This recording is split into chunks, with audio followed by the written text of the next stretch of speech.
Hello everyone, welcome back to my channel. आज हम business studies का chapter number 2 principle of management पढ़ने जा रहे हैं। अब प्रिंसिपल ऑफ मैनेजमेंट होता क्या है? प्रिंसिपल ऑफ मैनेजमेंट एक जनरल गाइडेंस है जो मैनेजर को हेल्प करता है अपनी कंपनी में डिसीजन मेकिंग करने में, या आपको सिचुएशन में हेल्प करेगा कि कौन सी स्ट्रैटेजी और कैसे आपको डिसीजन लेना है। ठीक है, इसलिए हम कह सकते हैं कि principle of management are broad and general guidance of managerial decision and behaviour. Okay. अब प्रिंसिपल ऑफ मैनेजमेंट भी बहुत सारे प्रिंसिपल्स बहुत सारे लोगों ने दिए थे, लेकिन फेमस सिर्फ दो ही हैं, Henri Fayol and F W Taylor. हम अभी आगे one by one F W Taylor और हेनरी फ्यूल के प्रिंसिपल्स भी पढ़ेंगे। तो सबसे पहले हम पढ़ते हैं कि nature of principle of management क्या है। तो सबसे वाला पहला प्रिंसिपल होता है, आपकी बुक में 7 प्रिंसिपल्स दिए हुए हैं, नेचर्स दिए हुए हैं। सबसे पहला है यूनिवर्सल एबिलिटी। मीन्स ये जो प्रिंसिपल ऑफ मैनेजमेंट है ये हर जगह हर ऑर्गेनाइजेशन में एप्लीकेबल है। कोई भी ऑर्गेनाइजेशन हो, वो चाहे नॉन बिजनेस हो, स्मॉल हो या लार्ज हो, हर जगह ये प्रिंसिपल एप्लीकेबल है। सेकेंड नेचर आता है general guidance. Principle of nature एक जनरल गाइडेंस प्रोवाइड करता है कि आप अब कोई भी सिचुएशन में कोई भी प्रॉब्लम आए, आप इन प्रिंसिपल को यूज़ करके वो सिचुएशन सॉल्व कर सकते हो। ठीक है। फिर दूसरा थर्ड आता है आपके पास form by practice and experiment. ये प्रिंसिपल बहुत सारे नॉलेज और एक्सपीरियंस और एक्सपेरिमेंट से बने हुए हैं। ठीक है, पहले ये एक्सपेरिमेंट प्रैक्टिस हुआ है, उसके बाद ही सारे प्रिंसिपल लिखे गए हैं। फिर आता है फ्लेक्सिबल। फ्लेक्सिबल होता है these principle are not rigid. ये रिजिड नहीं है, आप अपने हिसाब से सिचुएशन के हिसाब से इसको अडेप्ट कर सकते हैं, मॉडिफाई कर सकते हैं। मैनेजर पे डिपेंड होता है कि वो जितना एक्सपीरियंस होता है, जितना एक्सपर्ट होता है, उस हिसाब से ही प्रिंसिपल को मैनेज करता है और चेंज करता है। रिजिड नहीं है प्रिंसिपल। मेनली बिहेवियर का मतलब है किसी इन द प्रिंसिपल का एम होता है influencing the complex human behaviour they are behave in nature. Means ये डिपेंड करता है आपके मैनेजर पे, उसके बिहेवियर पे, कि वो कैसे प्रिंसिपल्स को अप्लाई कर रहा है अपने बिजनेस में। ठीक है, कैसे अपने एम्प्लॉयज़ को मोटिवेट कर रहा है, कैसे उसको अप्लाई कर रहा है। करेक्ट। फिर आता है cause and effect relationship. Cause and effect relationship का मतलब है they intend to establish relationship between cause and effect so they can use in various situation. जैसा काम करोगे वैसी आपकी प्रोडक्टिविटी जैसी होगी, वैसे आउटकम्स मिलेंगे। ठीक है, वैसी परफॉर्मेंस होगा। तो principal of management cause and effect relationship पे डिपेंड है। मीन्स जो आपने काम किया, जो आपने अपने एफर्ट किया है, वही आपका आउटकम्स मिलेगा। फिर आता है कॉन्टीजेंट। कॉन्टीजेंट का मतलब होता है their applicable depends upon the prevailing situation at the particular point of time. Particular point of time का मतलब है जो भी सिचुएशन आएगी आपकी, उसमें आप उसके अकॉर्डिंग अपने प्रिंसिपल ऑफ मैनेजमेंट को आप चेंज कर सकते हो। इसलिए प्रिंसिपल ऑफ मैनेजमेंट फ्लेक्सिबल है, रिजिड नहीं है। ठीक है। ओके, तो ये था आपका नेचर ऑफ मैनेजमेंट। अब आते हैं significance of principle of management. अब क्या इंपॉर्टेंस है? ठीक है। अब प्रिंसिपल ऑफ मैनेजमेंट क्यों इंपॉर्टेंट है? तो सबसे पहला इंपॉर्टेंट आता है कि प्रोवाइड यूजफुल इंसाइट। ये एक मैनेजर को एक इंसाइट प्रोवाइड करता है, एक अंडरस्टैंडिंग प्रोवाइड करता है कि जो भी सिचुएशन आएगी उसको इस प्रिंसिपल को यूज़ करके उसको हैंडल कर सके। दूसरा इंपॉर्टेंस आता है optimum utilisation of resources. Optimum utilisation resources का मतलब होता है कि आपको ये प्रिंसिपल आपको हेल्प करता है कि आपके पास जो भी रिसोर्सेज अवेलेबल है उसका इफेक्टिव यूज़ कर सके और मिनिमम वेस्टेज कर सके। जैसे मिनिमम वेस्टेज करेंगे तो आपका आउटपुट, आपका रिजल्ट अच्छा बेटर होगा। थर्ड आपके पास है प्रमोट साइंटिफिक डिसीजन। ये साइंटिफिक डिसीजन को प्रमोट करता है, यानी कि मैनेजर को हेल्प करता है कि लॉजिकल थिंक करे। ठीक है, और फ्री बेस मतलब जो भी अपनी सिचुएशन के अकॉर्डिंग जो भी अपनी कंपनी के लिए वो डिसीजन ले रहा है वो लॉजिकल और फैक्ट बेस्ड होना चाहिए। ठीक है।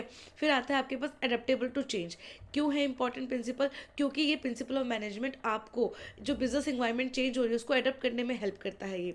ठीक है, उसके अकॉर्डिंग आप इस प्रिंसिपल को मोल्ड कर सकते हो, चेंज कर सकते हो। फिर इंपॉर्टेंट आता है फुलफिल सोशल रिस्पॉन्सिबिलिटी। ठीक है, ये मैनेजर को गाइड करता है कि कैसे आप सोशल नीड्स को एड्रेस कर सकते हैं, सोशल नीड्स को कैसे फुलफिल कर सकते हैं इस प्रिंसिपल को यूज़ करके। फिर इंपॉर्टेंट आता है aids management training. Principle of management बना ही ऐसे है जिसमें आप अपने एम्प्लॉयज़ को टाइम टू टाइम ट्रेनिंग दे सकते हो, एक बेस रेडी कर सकते हो जिससे आपके एम्प्लॉय की ट्रेनिंग होगी वो डेवलप्ड होगा। इससे आपकी कंपनी के लिए, आपके ऑर्गेनाइजेशन के लिए हेल्प होगा। तो ये थे हमारे importance of principle of management. अब हम आते हैं वन बाय वन। अब बहुत सारे लोगों ने प्रिंसिपल्स दिए हैं, लेकिन फेमस दो ही हैं जैसे मैंने आपको बताया है, एक है एफ डब्ल्यू टेलर और एक है हेनरी फ्यूल। ठीक है, तो सबसे पहले हम पढ़ेंगे एफ डब्ल्यू टेलर के बारे में। एफ डब्ल्यू टेलर जो है, इनको हम principle of scientific, father of scientific management भी बोलते हैं। इन्होंने 4 प्रिंसिपल्स डेवलप किए हैं, 4 प्रिंसिपल्स दिए हैं जो कि ये हेल्प करता है आपकी प्रोडक्टिविटी और आपके वर्क प्लेस में एफिशिएंसी को इम्प्रूव करने में हेल्प करता है। तो इनका सबसे पहला जो प्रिंसिपल है वो science not the rule of thumb. इन्होंने कहा है कि आप साइंटिफिक मेथड को यूज़ करो एक बेस्ट मेथड को आइडेंटिफाई करने के लिए, ठीक है। क्योंकि कंपनी में एक ही बेस्ट मेथड होता है जिसके थ्रू आप काम कर सकते हो, जिसके थ्रू आप अपने गोल को अचीव कर सकते हो। सेकंड आता है harmony not Discord. Harmony not Discord का मतलब होता है, इन्होंने बोला है हमें वर्कर और मैनेजमेंट के बीच में एक स्पिरिट इंकरेज करना चाहिए। वर्कर्स को ये सोचना चाहिए कि मैनेजमेंट हमारी हेल्प कर रहा है, और मैनेजमेंट को ये सोचना चाहिए कि वर्कर्स ही काम करके देंगे। दोनों को एक दूसरे के लिए क्या करना चाहिए, एक पॉजिटिव एटीट्यूड रखना चाहिए, एक मेंटल रेवोल्यूशन लाना चाहिए। फिर थर्ड प्रिंसिपल दिया है इन्होंने, कॉपरेट नॉट इंडिविजुअल। कॉपरेशन का मतलब होता है कि मैनेजर और वर्कर दोनों म्यूचुअल अंडरस्टैंडिंग से काम करें, कॉपरेट करके गोल को अचीव करें। इंडिविजुअल गोल पे ध्यान ना देके वो एक कॉमन गोल पे ध्यान दे, कंपनी के गोल पे ध्यान दे। फिर उनका फोर्थ आता है principle development of each and every personal, कि ये प्रिंसिपल ऑफ मैनेजमेंट उन्होंने बोला है एफ डब्ल्यू टेलर ने, कि आप अपने वर्कर्स को डेवलप करो, टाइम टू टाइम उनको ट्रेनिंग प्रोवाइड करो, जिससे उनका पोटेंशियल इंक्रीज हो और वो काम और उस पोटेंशियल को यूज़ करके कंपनी की प्रोडक्टिविटी को इंक्रीज़ करे, ठीक है। तो अब हेनरी एफ डब्ल्यू टेलर ने इन चार प्रिंसिपल के अलावा उन्होंने टेक्निक भी दिए थे। अब उन्होंने 4 टेक्निक्स दिए हैं। हेनरी एफ डब्ल्यू टेलर्स के 4 प्रिंसिपल्स हैं, science not rule of thumb, harmony not discord, cooperation not individualism, development of each and every person. इसके अलावा उन्होंने 4 टेक्निक्स भी दिए हैं। एक है, पहला है आपका functional foremanship, standardisation and simplification of work study, जिसमें आता है आपका method study, motion study, time study, fatigue study, differential piece wage system और mental revolution. One by one हम इस टेक्निक को पढ़ेंगे, ठीक है। तो आपका पहला टेक्निक आता है फंक्शनल फॉर्मैनशिप। अब एफ डब्ल्यू टेलर ने कहा एक पर्सन होता है जिसको हम फोरमैन कहते हैं, ठीक है। वो टॉप लोअर लेवल में हेड होता है, लोअर लेवल के वर्कर से, एम्प्लॉय से कनेक्ट होता है। तो एफ डब्ल्यू टेलर ने कहा है कि हर कोई भी पर्सन के अंदर सारी क्वालिटीज़ नहीं होती हैं, तो हमें काम को उनके क्वालिटी के हिसाब से डिवाइड करना चाहिए। तो उन्होंने 8 फोरमैनशिप की बात करी है, और 8 फोरमैनशिप को 2 कैटेगरी में डिवाइड किया। एक है प्लानिंग फोरमैन, एक है प्रोडक्शन फोरमैन। प्रोडक्शन को हम एग्जीक्यूशन फोरमैन भी कहते हैं। और प्लानिंग और एग्जीक्यूशन के अंदर 4 उन्होंने क्या करे हैं, मेंबर्स को डाले हैं जो उनके वर्क के अकॉर्डिंग है। प्लानिंग में वो लोगों को आप एंटर कर डालो जो कि थिंकिंग कैपेबिलिटी जिनका अच्छा होता है, ठीक है। और एग्जीक्यूशन में वो डालो जिनका फिजिकल बहुत अच्छा होता है। तो प्लानिंग में आपका आता है root clerk, instruction card clerk, time cost clerk, disciplinary.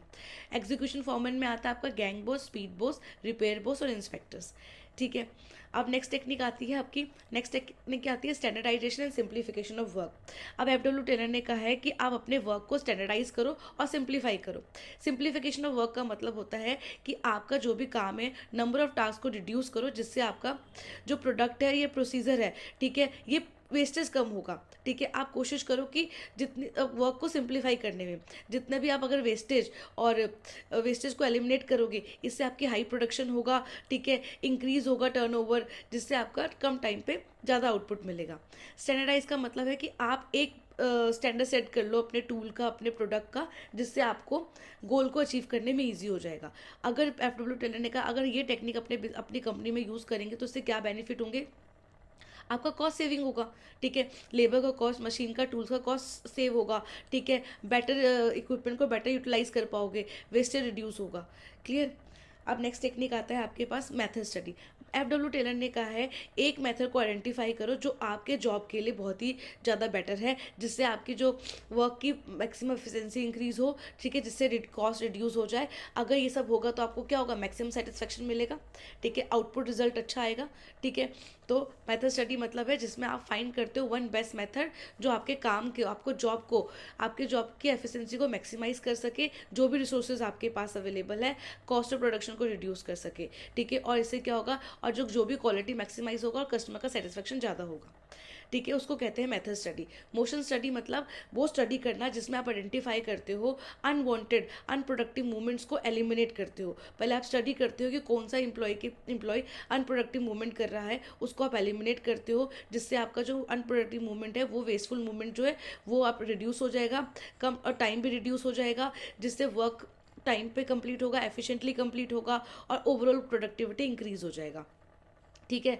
जैसे फॉर एग्जांपल से समझते हैं, बिफोर पहले यहाँ पे कार्टून रखा हुआ है, जो कार्टून रखे हुए हैं, ठीक है, वर्कर्स को यहाँ से लाके फिर इतना चलना पड़ रहा है। अगर आप उसी पूरे बॉक्स को वहीं पे मशीन के पास ही प्लेस कर दोगे तो उसका टाइम बचेगा, अनवांटेड अनप्रोडक्टिव जो मूवमेंट है वो एलिमिनेट हो जाएगा, राइट। फिर आता है आपका technique time study. Time study का मतलब होता है कि आप स्टडी करो, आप एक स्टैंडर्ड टाइम को डिटरमाइन करो जिससे आपका काम कंप्लीट हो जाए, ठीक है। डिसाइड करो कि कितने नंबर ऑफ वर्कर्स चाहिए इस काम के लिए, उनके लिए फिक्स इंसेंटिव स्कीम को फिक्स कर दो, कैलकुलेट करो कि कितना लेबर कॉस्ट आ रहा है। ये ऑब्जेक्टिव होता है टाइम स्टडी का, कि एक पर्टिकुलर टाइम स्टैंडर्ड टाइम को आइडेंटिफाई करना किसी काम को कंप्लीट करने के लिए, ठीक है। टाइम स्टडी के बाद आता है आपका fatigue study. F W Taylor ने कहा है कि फैटिक स्टडी का मतलब होता है कि डिटरमाइन, एक स्टैंडर्ड टाइम डिटरमाइन करो कि एक एम्प्लॉय किस टाइम पे बहुत अच्छे से परफॉर्म करेगा जॉब, किस टाइम कितने इंटरवल के बाद एक एम्प्लॉय को रेस्ट की जरूरत होती है, ठीक है, कब उसको फैटिक आता है, मतलब determine the number of workers needed a job, ठीक है। फैटिक सुटेबल फॉर मीन्स आप ये डिसाइड करो कि वर्कर क्या होता है कि वर्कर को किस किस टाइम पीरियड के बाद रेस्ट की नीड होती है। एक प्रॉपर रेस्ट ब्रेक देना बहुत ज़रूरी है वर्कर को रिफ्रेश करने के लिए। तो कितने टाइम के बाद आपको ब्रेक देना है, आप किससे आइडेंटिफाई करोगे, इस फैटिक स्टडी से आप आइडेंटिफाई करोगे, ओके। फिर आता है आपका technique differential piece waste system. Differential piece waste का सिस्टम ये होता है, इससे आपको आइडेंटिफाई कर हो जाता है कि कौन से एफिशिएंट और इनएफिशिएंट वर्कर है, ठीक है। आप एक ना वेस्ट सेट कर दो, एक अगर आपने एक दिन में 10 यूनिट बनाया तो आपको किसके हिसाब से पैसे मिलेंगे। अगर मोर देन 10 मिलाओगे तो आपका पर यूनिट का रेट इंक्रीज हो जाएगा। इससे क्या होगा, जो एफिशिएंट वर्कर है वो आप आइडेंटिफाई कर लोगे, जो इनएफिशिएंट वर्कर है वो आपको आइडेंटिफाई हो जाएंगे। इनएफिशिएंट जो है उनको हायर वेज मिलेगी, क्योंकि वो आप पर्टिकुलर जो भी आपका टाइम लिमिट वेज सिस्टम है, जो आपने एक आउटपुट डिसाइड किया होगा उससे ज़्यादा काम कर रहा होगा। और लोअर वेजेस उसको मिलेगी जो इनएफिशिएंट है, जो अपना स्टैंडर्ड आउटपुट को अचीव करने में फेल हो गया होगा, ठीक है। तो एफिशिएंट वर्कर को रिवॉर्ड मिल जाएगा एज अ हायर रेट, और वाइल जो इनएफिशिएंट है उनको उनको लोअर रेट रिसीव होगा। इससे क्या होगा, जो इनएफिशिएंट वर्कर्स हैं वो मोटिवेट हो जाएंगे और वो अपना परफॉर्मेंस इंप्रूव करने की कोशिश करेंगे। इनडायरेक्टली कहीं ना कहीं ऑर्गेनाइजेशन का हेल्प हो जाएगा, क्लियर। तो ये थे एफ डब्ल्यू टेलर के प्रिंसिपल्स। अब आते हैं हमारे दूसरे साइंटिस्ट आते हैं जिनका नाम है फ्यूल्स, हेनरी फ्यूल्स। इन्होंने 14 प्रिंसिपल्स दिए थे, ठीक है। इन्होंने 14 प्रिंसिपल दिए थे। इन्होंने भी प्रमोट किया था एफिशिएंसी, वर्क प्लेस में कैसे एफिशिएंसी को इंक्रीज़ करे, प्रोडक्टिविटी को इंक्रीज़ करे। तो इसको इन्होंने ऑब्जर्व किया, ठीक है। और उसको ऑब्जर्व करने के बाद इन्होंने 14 प्रिंसिपल दिए, जिसमें से पहला हम 1 बाय 1 पढ़ेंगे। जिसमें से पहला प्रिंसिपल है division of work. Division of work का मतलब है, हेनरी फ्यूल बोलते हैं कि आप अपने काम को डिवाइड कर दो पीपल के बीच में, ठीक है। अगर आप एक काम को, एक पर्टिकुलर टास्क को छोटे छोटे स्मॉल पार्ट्स में डिवाइड कर दोगे तो इससे जल्दी से आप अपने गोल को अचीव कर पाओगे, ठीक है। अकॉर्डिंग टू देयर कैपेबिलिटी आप उसको क्या करो, डिवाइड कर दो, जिससे क्या होगा, ग्रेटर एफिशिएंसी होगा, स्पेशलाइजेशन, क्योंकि एक ही पर्सन को बार बार वही काम दे रहे हो, वो स्पेशल उस काम में एक्सपर्ट हो जाएगा, इससे इंक्रीज हो जाएगी प्रोडक्टिविटी, ठीक है। ऐसे क्या होगा, एफिशिएंट वर्कर्स को हायर रेट मिल जाएगा और इनएफिशिएंट को लोअर रेट मिल जाएगा, क्योंकि आपने क्या किया, उनके अकॉर्डिंग काम डिवाइड कर दिया है। अथॉरिटी एंड रिस्पॉन्सिबिलिटी का मतलब है, नेक्स्ट प्रिंसिपल है अथॉरिटी एंड रिस्पॉन्सिबिलिटी। अगर आप किसी को अथॉरिटी दे रहे हैं, ठीक है, तो उसको सिर्फ पावर नहीं देना है, पावर आप दे रहे हैं उसको डिसीजन लेने के लिए, तो उसको आप रिस्पॉन्सिबिलिटी भी दो, ठीक है। रिस्पॉन्सिबिलिटी विदाउट अथॉरिटी वो डिसइंटरेस्ट हो जाता है। मीन्स अगर आपने किसी को रिस्पॉन्सिबिलिटी दी है कोई काम करने का, तो उसको कोई ना कोई अथॉरिटी भी दो। अगर वो क्योंकि काम करेगा तो उसको अथॉरिटी होगा, पावर होगा, तभी तो वो उसको इम्प्लीमेंट कर पाएगा। अगर आपने एक वर्कर को बोल दिया है कि आपको ये आउटपुट, मुझे संडे तक इतने प्रोडक्ट कंप्लीट चाहिए, बट उसको आपने पावर नहीं दिया, अथॉरिटी नहीं दिया कि वो रॉ मटेरियल परचेज कर सके, तो यानी कि तो कैसे अथॉरिटी और रिस्पॉन्सिबिलिटी बैलेंस कैसे होगा। तो हेनरी व्हील कहते हैं कि हमें there should be balance between authority and responsibility. अगर आप ज़्यादा रिस्पॉन्सिबिलिटी भी नहीं देना है और ज़्यादा अथॉरिटी भी नहीं देना है। अगर आप ज़्यादा अथॉरिटी दोगे तो वो अपने पावर का मिसयूज़ करेंगे, अगर आप ज़्यादा रिस्पॉन्सिबिलिटी दे दोगे और अथॉरिटी नहीं दोगे तब उसका टास्क कंप्लीट नहीं हो पाएगा। तो दोनों को बैलेंस बता के चलना है। नेक्स्ट प्रिंसिपल आता है आपका डिसिप्लिन।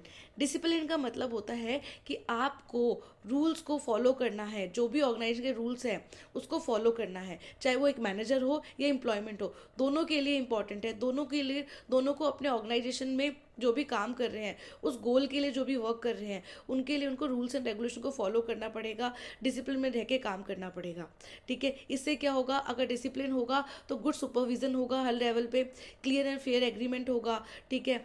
अगर आप इसको फॉलो नहीं करोगे तो आपको पे करनी पड़ेगी, आपको पनिशमेंट मिलता है, ठीक है। फिर नेक्स्ट आता है आपका principle unity of command. Unity of command कहता है हेनरी फ्यूल के अकॉर्डिंग कि there should be one and only one boss, एक बॉस होना चाहिए हर एक इंडिविजुअल एम्प्लॉय के लिए, सिर्फ एक ही बॉस होना चाहिए और उसी के थ्रू उसको ऑर्डर मिलना चाहिए। ऐसे एम्प्लॉय कंफ्यूज नहीं होते। अगर एक बॉस नहीं होगा, अगर टू बॉस होंगे तो वो जो एम्प्लॉय है वो कंफ्यूज हो जाएगा, कन्फ्लिक्ट हो जाएगा बॉस के बीच में। पहले मैंने उसको काम दिया था, उसको मेरा काम करना चाहिए, दूसरा बॉस बोलेगा नहीं मैंने उसको पहले काम दिया था, मेरा काम करेगा। एम्प्लॉय को बहाना मिल जाएगा काम ना करने का कि मैं किसका पहले काम करता। इसलिए every worker should receive order from one superior only, एक ही सुपीरियर से ऑर्डर रिसीव करना चाहिए to avoid the confusion, conflict and duplication of work. Clear. अब नेक्स्ट आता है आपके हमारे पास unity of direction. Unity of direction क्या बोलता है कि वन हैड वन प्लान होना चाहिए। मतलब हर एक ऑर्गेनाइजेशन में चाहे जितने भी आप प्लान्स आए, जितने भी ऑब्जेक्टिव्स हैं, तो एक प्लान का एक हेड होना चाहिए। अगर सेल्स टीम है तो सेल्स टीम का एक हेड होना चाहिए। अगर यहाँ पे परचेज टीम है तो परचेज टीम का अलग हेड होना चाहिए। एक प्लान का एक हेड होना चाहिए। इससे क्या होता है, कन्फ्यूजन नहीं होता। अगर एक ही पर्सन सेल्स टीम को भी देख रहा है और वही सेम पर्सन प्रोडक्शन टीम को भी देख रहा है, इससे क्या होगा, क्योस होगा, कन्फ्यूजन होगा, कोऑर्डिनेशन ढंग से नहीं हो पाएगा। तो यूनिटी ऑफ डायरेक्शन बोलता है कि वन हेड वन प्लान होना चाहिए। अब आता है next, subordinate of individual interest to general interest. Means इसका मतलब ये है जो ऑर्गेनाइजेशन का इंटरेस्ट है शुड बी, ऑर्गेनाइजेशन का इंटरेस्ट को पहले प्रेफरेंस देना चाहिए over the interest of individual employee. Individual के एम्प्लॉय को पहला प्रेफरेंस नहीं देना चाहिए, इवन एम्प्लॉयज़ को भी, ठीक है। सबसे पहला प्रेफरेंस किसको रखना चाहिए, ऑर्गेनाइजेशन के इंटरेस्ट को रखना चाहिए, उसको प्रायोरिटी देना चाहिए, ना कि इंडिविजुअल के इंटरेस्ट को प्रायोरिटी देना चाहिए, ठीक है। फिर आता है आपके पास remuneration of employees. Remuneration of employees का मतलब होता है जो भी आप पे कर रहे हैं, जो भी आप कंपनसेशन दे रहे हैं अपने एम्प्लॉयज़ को, वो फेयर होना चाहिए, ठीक है। फेयर पे करना चाहिए, फेयर वेजेस दो, ठीक है। तो और विद इन उनको जो भी कैपेसिटी है, जो भी पे कर रहे हैं टाइम पे करो, फेयर पे करो, हैंड रिफ्यूल करते हैं। इससे क्या होता है, आपके वर्कर्स मोटिवेट रहेंगे और अपने ऑर्गेनाइजेशन में 100% देंगे। फिर आता है आपके पास principle scalar chain. Scalar chain का मतलब होता है कि आप ऑर्गेनाइजेशन में अगर कुछ भी आपको इन्फॉर्मेशन देनी है या किसी से इन्फॉर्मेशन लेनी है तो you have to follow the hierarchy, आपको हायरकी फॉलो करना पड़ेगा। फिर फॉर एग्जांपल आप यहाँ पे देख सकते हैं, अगर डी को कुछ बोलना है ए से तो डी पहले सी को बोलेगा, फिर बी को बोलेगा, फिर ए को बोलेगा। अगर सी को ई से बात करनी है तो पहले वो बी को बात करेगा, ए से बात करेगा, फिर ए जो है वो ई के पास जाएगा, ठीक है। हमेशा ऑर्गेनाइजेशन में you have to follow the scalar chain, you have to follow the hierarchy. Lower level पहले मिडिल लेवल को इन्फॉर्मेशन देगा एंड देन मिडिल लेवल पहले फिर टॉप लेवल को बताएगी, ठीक है। But in case of emergency, अगर आपको कुछ इमरजेंसी केस में डायरेक्टली किसी दूसरे डिपार्टमेंट से बात करना है तो आप गैंग प्लान का यूज़ कर सकते हो। बट गैंग प्लान सिर्फ और सिर्फ इमरजेंसी के केस में होता है। इट मीन्स यहाँ पे जो सी पर्सन है वो डायरेक्टली ई पर्सन से जाके बात कर सकता है, लेकिन क्या यूज़ किसके थ्रू, गैंग प्लान के थ्रू। और गैंग प्लान जो होता है ये आपकी इन्फॉर्मेशन इमीडिएटली दूसरे सुपीरियर, दूसरे डिपार्टमेंट के सबऑर्डिनेट तक चली जाती है, लेकिन बस सिर्फ और सिर्फ इमरजेंसी के केस में जाती है, ओके। फिर नेक्स्ट आता है ऑर्डर। ऑर्डर का मतलब होता है किसी को कमांड देना नहीं होता है। ऑर्डर का मतलब होता है, हेनरी फ्यूल कहते हैं कि जो भी आपके ऑर्गेनाइजेशन में पीपल काम करते हैं, जो भी मटेरियल है वो एक सुटेबल प्लेस पे होना चाहिए, उनका एक अप्रोप्रिएट प्लेस होना चाहिए, जिससे जो एम्प्लॉय हो कन्फ्यूज ना हो और उनका टाइम वेस्ट ना हो।